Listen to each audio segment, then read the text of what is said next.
So excited, the new book. Wonder what they've got new.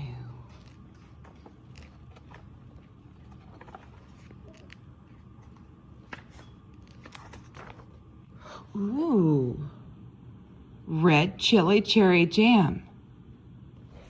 Tart cherries? Let's go. I just so happen to have a cherry tree, a ladder, and a bucket. Let's do this.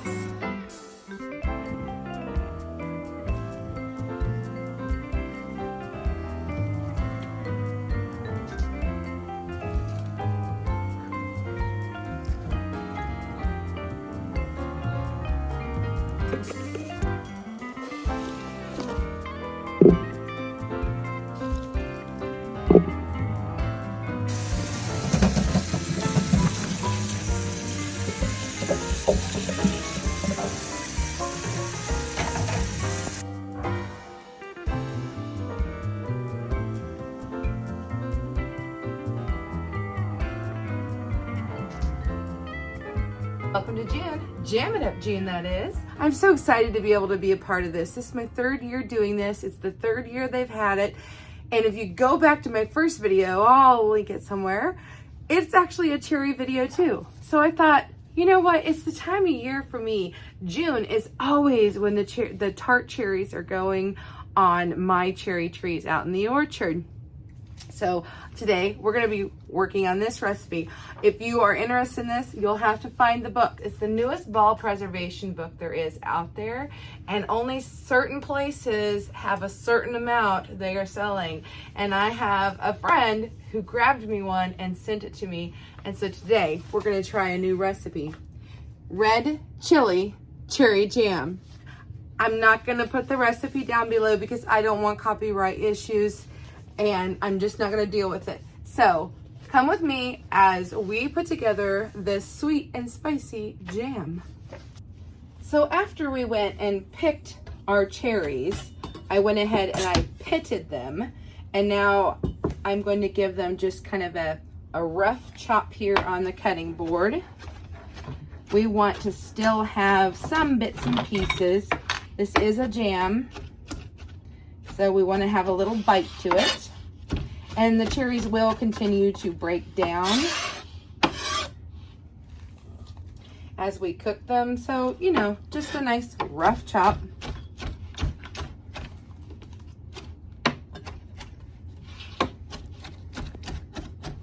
We'll start out with probably close to 2 pounds. We want to end up with about 4 cups of chopped cherries. I'll take these cherries and I'm going to put them in a pot with the juice. Now these are fresh picked from my tree. You absolutely can use frozen. Next we need to get a red bell pepper. And we're going to cut this up. I want to de-seed it. Bell pepper seeds don't bring much heat anyway, and texturally it's just not fun having them in there. So we're going to get that out of the way.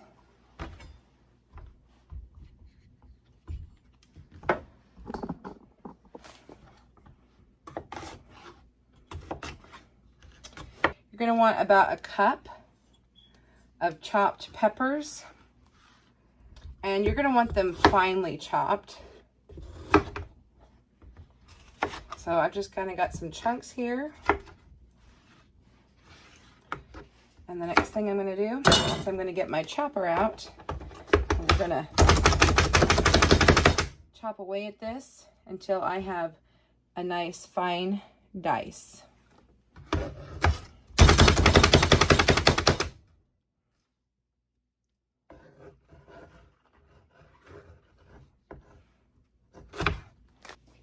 That also will go into our pot. So the next ingredient I needed was a cayenne pepper, and unfortunately around where I live, the stores just don't carry those things readily, and it is not the season for peppers right now, especially a hot pepper. And so I had to make a substitution. As much as I would have liked to use the powdered pepper, I did consult with a friend of mine who happens to be a master canner, and she said you can't do that because the pepper powder isn't always just pepper. Like, they put fillers and things in it, so you have to be very cautious of those kinds of things. And I could probably research and find some that's 100%, or if I wanted to dehydrate or freeze dry my own, I'm sure that would be okay too. But I went ahead and just grabbed a jalapeno pepper. I know a red one would have been perfect because we're wanting to keep with the red color since it is a cherry jam, but it's gonna be okay. So we're just gonna substitute out this pepper for that pepper, because you can do that with canning. You could even use more bell pepper if you didn't want the heat and the spice with it. So pepper for pepper, it doesn't matter. Just follow the ingredients according to the recipe on measurements. If you have sensitive skin, by all means, you should put on some rubber gloves while you cut up your hot peppers. But because it's just the one jalapeno, I can usually get away with de-seeding it without any issues. I just want to make sure not to rub my eyes. And if a couple seeds get in there, it won't be the end of the world.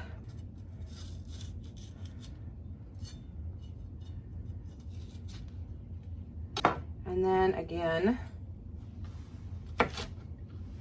I'm going to put this in the chopper and chop, chop, chop. And I want to make sure it's really, really fine. Especially since it's that green color, I want to make sure it disperses nice and evenly. And into the pot that goes. Okay, I'm going to go ahead and turn on about a medium to medium-high heat. And to this, I'm going to add my pectin, which you could just use a box. I just happen to buy my pectin in bulk. And today we're using lemon juice, which is kind of fun and exciting. Usually we're using lime juice. Usually we use lemon. So I need 2 tablespoons of store-bought lime juice. And we're just going to stir this up. It looks really pretty, doesn't it?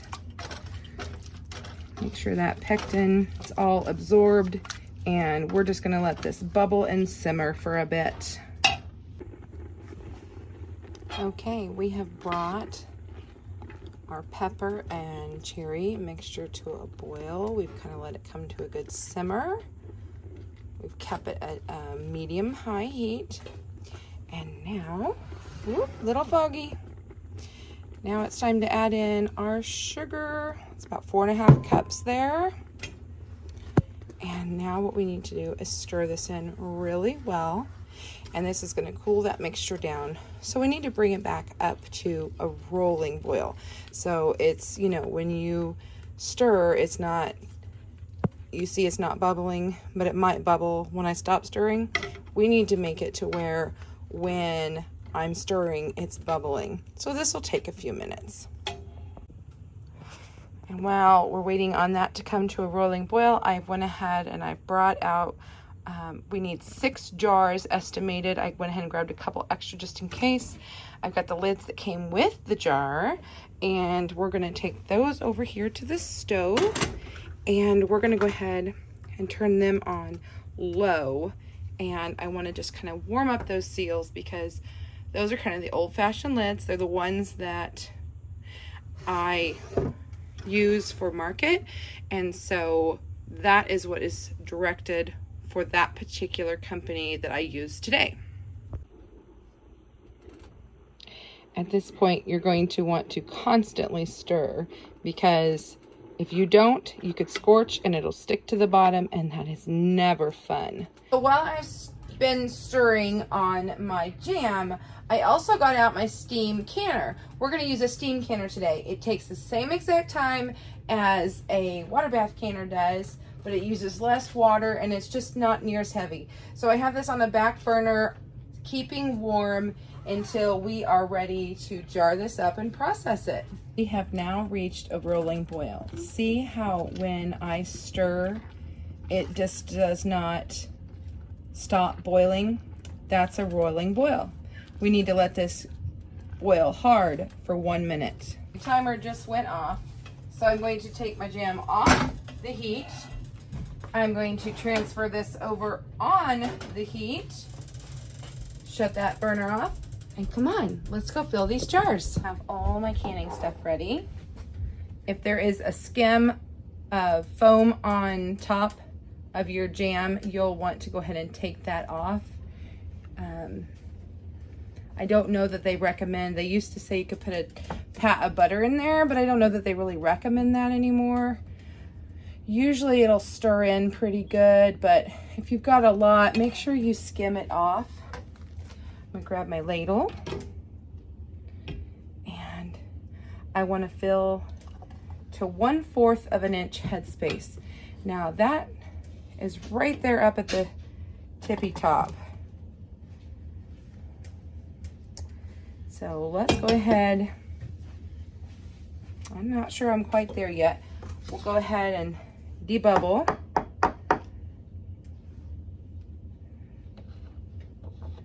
And then this is a 1/4 right there, the very top one. Nope, I'm not quite there yet.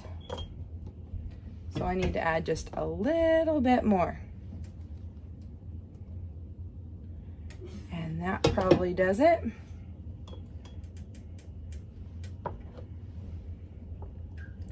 We are right there. I have a bowl of vinegar over here, and I'm gonna dip my paper towel into that. I'm gonna wipe this rim so that there's not any sticky residue left. I'm gonna grab my hot lid and my ring. Fingertip tight. That means go all the way tight and then bring it back to where your fingertips just shut it.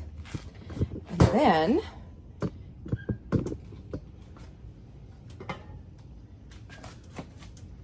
we're going to carefully put this in our steam canner or your water bath.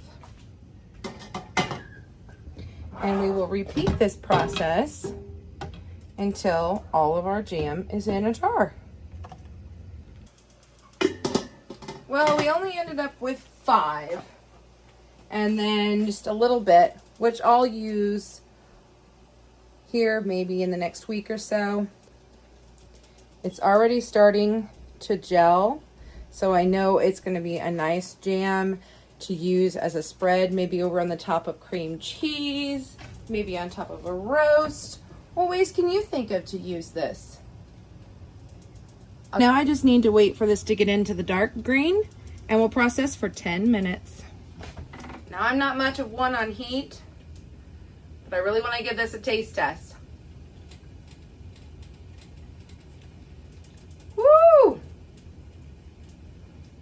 That was a spicy jalapeno. My husband is going to love this. He'll probably just eat it on his toast. Our 10 minutes is up, so now I'll just shut the oven or the stove top off, and we need to let this rest for about 5 minutes before we open up the lid. I'm going to take it and I'm just going to kind of tilt it just a teeny tiny bit. Okay, now we'll just grab the jars by the rings and move them over here. And as much as you want to move them around, do not tighten down the ring. Do not mess with them. Leave them alone for at least like 12 hours. Let them set, let them be, and let them seal and do what they need to do. Come back to them tomorrow. My best advice to you is when you're done with these projects, go ahead, do your dishes. Wash them up now while everything is still warm. Otherwise, that sticky mess will get stuck on there and you'll be so mad if you wait till tomorrow. We hope that they all seal. I plan to put a few of them into the farm stand. But if they don't, put them in the refrigerator and they will stay for quite a while. Probably, I don't remember exactly how long they suggest, but you know, use it right away. But you can save it by putting it in the freezer or the fridge if they do not seal. Thanks for watching. Love having you with me. See you next time. Bye for now.